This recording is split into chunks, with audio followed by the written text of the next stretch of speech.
আমাদের এলাকার অনেক সম্পদ আছে, অনেক প্রশাসনের সাথে যেমন ভাবে জড়িত।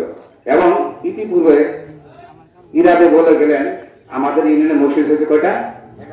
11টা, আর ছোটি আমার দিচ্ছে 2টা। তাহলে আমরা এই গর্বটা আমরা কিন্তু এই গর্ববোধ করতে পারি এই জন্য আর কি, আমার গর্বটা বহন করতেছে বেশি, কারণ যেটি 11টা মসজিদ দিচ্ছে তার দরদটা বেশি আর কি।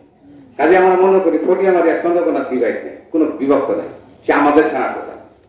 শেরপুর জেলার গর্ব, বাইরে যায় বলুন, যদি জিজ্ঞাসা করে আগে তো বলতো সেনাপ্রধান বাড়ি কোথায়, অনেক সময় অনেক সময় জিজ্ঞাসা করি, এখন যখন শুনবে কোন রেলে বা বাসে সেনাপ্রধানের বাড়ি শেরপুর, আপনার বাড়ি শেরপুর, এই সেনাপ্রধান বাড়ি শেরপুর বলবে, তখন কিন্তু আমার গর্বটা প্রত্যেকে আমরা বহন করবো।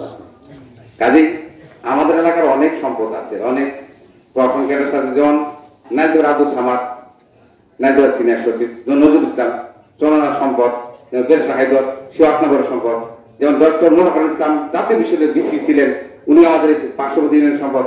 কাজে আমরা চন্দ্রকোনা ফটিয়ামারি এই তুলিচর ইউনিয়ন এই 8 নম্বরের আমাদের এলাকার অনেক সম্পদ আছে, অনেক প্রশাসনের সাথে যেমন নাইদুর আব্দুল সামাদ, নাইদুর সিনিয়র সচিব, নজরুল ইসলাম চলনার সম্পদ, যেমন বেলসা হায়দর সে 8 নম্বরের সম্পদ, যেমন ডক্টর মোহাম্মদ ইসলাম জাতীয় বিশ্ববিদ্যালয়ের ভিসি ছিলেন, উনি আমাদের পার্শ্ববর্তী ইউনিয়নের সম্পদ।